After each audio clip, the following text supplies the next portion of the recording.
Thanks for joining us. I'm Alex Bell, and this is To the Point. What is considered a violent crime in California? The question comes up all of the time. Rape of an unconscious person, sex trafficking, and domestic violence are not considered violent felonies in California. Now, for several years, committing these crimes can mean shorter sentences and even early releases, all because of Prop 57. Political reporter Morgan Reiner is with us now. And Morgan, you've been digging into this and also hearing from people who want to change these laws. Alex, the why here is important because it was voters who approved this measure back in 2016 at the request of then Governor Jerry Brown, who was trying to make up for decades of tough on crime policies. Prop 57 lightens sentences for non-violent felonies, but the proposition did not specify which felonies would be deemed non-violent. Instead, it only listed 23 kinds of crimes that are considered violent. Now, critics at the time said this would lead to early releases and still argue today that they were right. Now, I want to warn you that the story you are about to hear from a survivor is very hard to listen to. This is Odessa Des Perkins at 4 years old. She's smiling even though her family gave her nothing to smile about. I started being touched between 4 and 6, 4 and 7, which is a sort of form of grooming because anyone who's going to do anything like that to you is not going to straight out start doing what they're gonna do. This is Des, around 7 years old. I was actually penetrated when I was about 7 years old, and then that just went on forever. 13. I started being trafficked around high school, about 13 years old, maybe somewhere around in there. I was actually trafficked by my mother. Her mother. She would have me take showers. We would put on perfume and different things like that. Then she would walk me down the street from where we live and have the drug dealers and different things like that pick me up. They would take me to hotels and do whatever it is they wanted me to do. And that wasn't all. My uncle molested me multiple times, and my grandfather molested me, and then a bunch of strange men. Doubting her value in this world, Des ended up in several abusive relationships. I was with my children's father, and he used to take my welfare check, and one time I just refused to give it to him, and so I ran into the bathroom and he busted the bathroom door open, and I'm standing by the door, and he hit me so hard that I flew back into the bathtub, and just that one hit blacked both my eyes, busted my nose and my lip. Des knew she wanted to help other young kids avoid her fate. I became an at-risk counselor because when I was growing up, no one asked me what was wrong. And wanted to make change. We went to the state capitol to try to turn human trafficking into a violent and serious crime because it's a misdemeanor. And to me, I sat down with all these different senators. She teamed up with Republican Senator Shannon Grove and other bipartisan lawmakers to change the definition. We had several Democrat co-authors, but the individuals, the Democrat senators on the Public Safety Committee, would not allow it to leave that committee. What's the impact if something is not considered a violent felony? Currently in California, it is not considered a violent felony to be convicted of domestic violence, of inflicting a traumatic condition on an intimate partner, unless you inflict great bodily injury or use a weapon. That could elevate the crime to a strike. Assistant Chief Deputy District Attorney Don Blade said strangulation, for example, is not considered great bodily injury. She oversees the Sex Crimes and Family Violence Bureau. The act of really physically trying to take the breath or the life away of a victim shows a certain kind of mentality of the abuser, and it's usually a predictor of whether that person is going to potentially commit deadly violence against their victim. As a prosecutor, she says her hands are tied. So you're going to get many more credits, 50% credits on your sentence when you are convicted of domestic violence because it's not considered a violent felony. So the sentencing range for a general domestic violence charge, Penal Code Section 273.5, is a 2-year, 3-year, or 4-year in prison sentence. So that means at most, you could be serving, if convicted of simply that crime, half of that 4-year. She says more often than not, the perpetrator is right back in jail. They're coming in for the second, third time with multiple domestic violence history of convictions.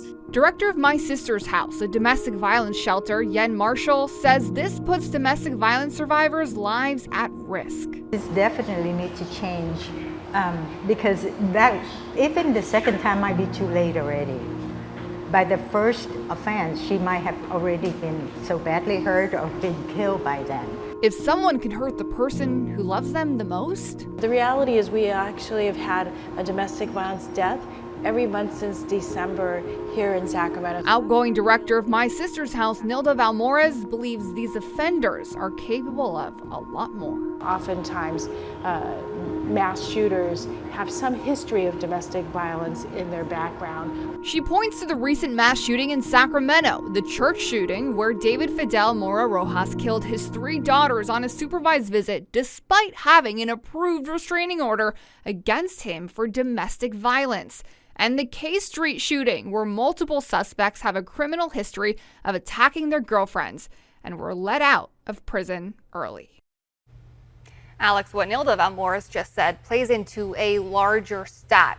Over 50% of mass shootings in America over the last decade involved someone who has a history of domestic violence or a domestic partner was involved in the mass shooting. Now, Des and the senator told me that they are not going to give up. They're going to do everything they can to continue trying to push this bill through.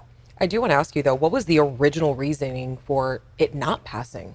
Des, who was part of this entire process, told me that a lot of the conversation at that meeting was around overcrowding in the prison system. Now, opposition groups at the time to the bill also spoke about how this could have the opposite intended effect, that oftentimes survivors are actually arrested as if they are the perpetrator. And Attorney General Rob Bonta is the chief law enforcement officer. Does he want this changed? He does, based off of a statement that his office sent me, and it reads, Attorney General Bonta has been clear that he believes it would be appropriate for the legislature to discuss and potentially consider changing the definition of what constitute a violent felony to include criminal acts such as rape of an unconscious person, human trafficking, or domestic violence. Now, directly with this statement, they also sent me a list of bills the AG supported this past year to help survivors, but none of them included changing the definition, Alex. And before we go here, I do want to remind you that there is help out there. So take a look at your screen right now. This is the National Domestic Violence Hotline. They are taking calls. That number on your screen right now is 1-800-799-7233. And you can also chat with someone online at thehotline.org. All right, tens of thousands of UC workers could be on strike later this month. So what do they want and how are the schools responding? We're getting into all that after the break.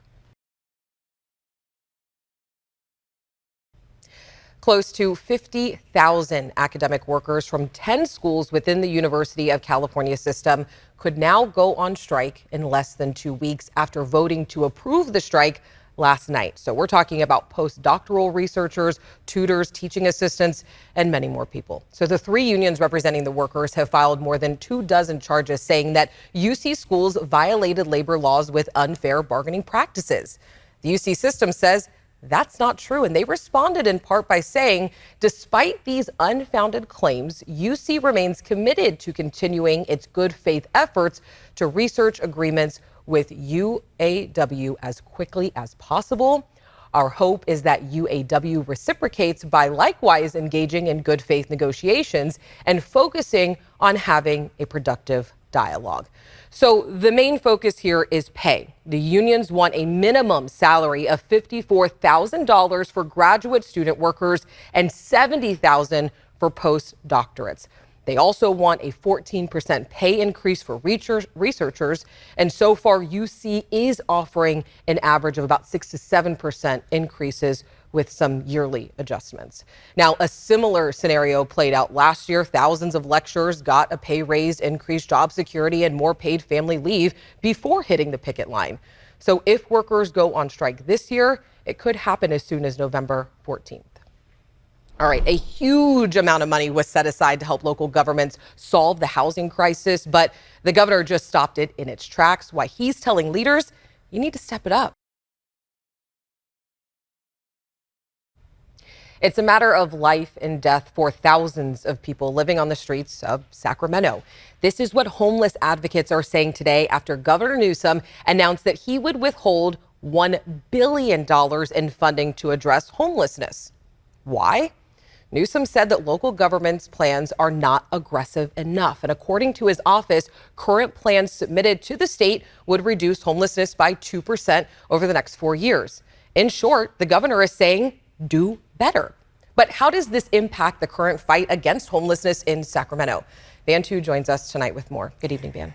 Alex, first of all, this halted $1 billion is in a state pot called HHAP. That's the Homeless Housing Assistance and Prevention Program. And it does fund several transitional supportive housing programs here in Sacramento. So we went to some of these properties to speak to the people directly impacted by this news. Several people who were once homeless and now in a supportive housing program funded by HHAP told me they're actually inclined to agree with Governor Newsom, although they are still desperate to help get back into society. Now, here's what one woman who didn't want to be identified had to say.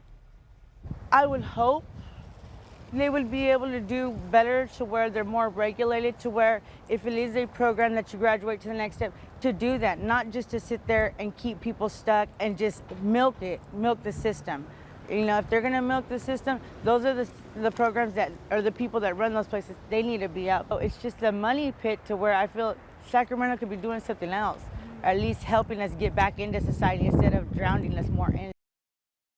Yeah, that unhoused woman now, she says it's a money pit, and she says she has really mixed emotions learning that the governor is halting this funding because she knows people like her need this help. But in the same vein, she has been in and out of programs over the past 2 years and wonders how effective these programs really are. She says she feels safer in her car. Now, here in the city of Sacramento, $16.6 million are earmarked under this HHAP program to fund shelter operations. It has received $3.3 million of those funds. So this $13.3 million is in the pipeline, but that state money has now been halted until our leaders can convince the governor that this money will show positive results. Mayor Steinberg, who has served as the head of the state's Commission on Homelessness and Supportive Housing, tells us in part, I am as frustrated as the governor with the ever-growing homeless crisis. Our HHAP funds go directly into funding shelter operations. We need the resources to maintain the beds we have built. It is not enough, and the nation's housing crisis has caught up to Sacramento. The mayor went on to say in this statement, quote, I take the governor's provocation to heart. Let's use this moment to create a legally enforceable obligation for all cities, counties, and the state to get more people into permanent housing. And Van, Governor Newsom made a campaign promise back in 2018 to eliminate chronic homelessness. But as we've seen locally, those numbers have doubled just in the last couple years. And now more than 9,000 people are unhoused in Sacramento still. Yes, and statewide, the number of people living in streets and shelters and cars have grown to up to 174,000, according to Cal Matters. Now, this news is happening a week ahead of the election. Newsom making this announcement saying that Californians demand accountability, and he's demanding that local governments step up with more aggressive plans. He didn't call out any one city or county, though, Alex. All right, Van. And thank you so much. We appreciate it. Okay. So part of To The Point is bringing you news that you can use. So saving money for college is on the minds of many people, and opening a 529 plan account is just one way of doing it. But what if the child that you're saving for decides not to go to college? Well, the good news is you have some options. So take a look. Those funds can be used for things like apprenticeships and vocational schools. You can also leave the money in the account to grow these tax-free earnings. Now, the account owner can also transfer the account to a family member, and if the beneficiary has special needs, you can roll that money over into an ABLE account. Now, if you just want to keep all that money for yourself and take a nice trip to, let's just say, Cabo, it's going to come at a cost. So non-educational related withdrawals will get taxed at the recipient's tax bracket. And then there's another 10% tax penalty on top of that. Now, if you do have a financial topic that you want us to look into, very easy. Just email me and the team at tothepoint@abc10.com. All right, let's go ahead and take a look outside. Monica, how are we looking? I'm happy I didn't get stuck in the rain today. I was so thrilled to see blue skies. Yes, those clear skies are going to lead to a very cold night. Frost advisory in effect early tomorrow morning, with valley temperatures dropping into the 20s and 30s, even some low 40s in there as well. Right now in the Gilmore backyard, we have clear skies, winds 5 to 15 miles per hour. Temperatures in the valley in the 50s, 20s though for this year. Here's a look at how those conditions will fall for tonight. Valley lows 20s and low 40s, 20s and 30s for the foothills, and in the mountains 8 to 28 degrees. Watch those pets and our plants. You want to make sure that they are protected and those pets are warm for tonight. We've got the cold night for this evening into early tomorrow morning, and then a big pipeline of moisture coming through. This is going to deliver multiple storm systems coming our way. The big one hits Sunday into early next week with our winter storm watch already in effect. That'll be Sunday through next Tuesday, and you can see the storm lineup here. Saturday, some lighter rain and snow, but our snow level up about 8,500 feet. That will melt some of what we just saw yesterday. Heavy rain and snow developing on Sunday. Snow level dropping well below the passes. The brunt of the storm due in Monday through Tuesday, with lingering showers on Wednesday. We're expecting 1 to 4 inches of rain by the time this is all done into early next week. 1 to 4 feet of snow for this year, Alex. A local youth organization is honoring 2 leaders of color who are showing young people from underserved communities that they can do some really big things. So there's lead reporter Becca Habegger and I with Paris Dye, the leader of Impact SAC. And that's a local youth organization that really encourages young people to achieve big things. Both former police chief Daniel Hahn and acting U.S. Marshal Laisha Boyden volunteer with Impact SAC. And we were there today with the youth nonprofit as they were honored for their service to young people. And in Boyden's case, for her bravery of sharing her story of surviving breast cancer. Now, Boyden is the first Black woman to serve as a U.S. Marshal in the state of California, and Hahn was Sacramento's first Black police chief. All right, before we go today, I want to talk about something, because Election Day is just next week, and with all this spirit of democracy in the air, I have a question for you. What does it mean to be patriotic? How does the American flag make you feel? And do you think that patriotism has changed over the years? So let me know your thoughts. You can text us at 916-321-3310, or you can also send us an email at tothepoint@abc10.com. Before we go, I do want to say a lot of you have reached out to us, and I am so grateful that you have. You've been asking some really great questions. You've also been leaving us some really nice voicemail. So I just want to say thank you to all the people that just take the time out of their day to ask us questions, and of course put smiles on our faces with all the positive feedback and comments that we've got. We could not do this job without you, so we truly appreciate you ingraining us in this community, and I just wanted to say thank you. So have a great night. I'll see you tomorrow. Hey, it's Alex. Just wanted to say thank you so much for watching. I really love hearing from everyone, and I hope that you'll stay in touch. Reach out to me on Facebook at AlexBellTV, or you can email me at tothepoint@abc10.com, or you can even send me a text message at 916-321-3310.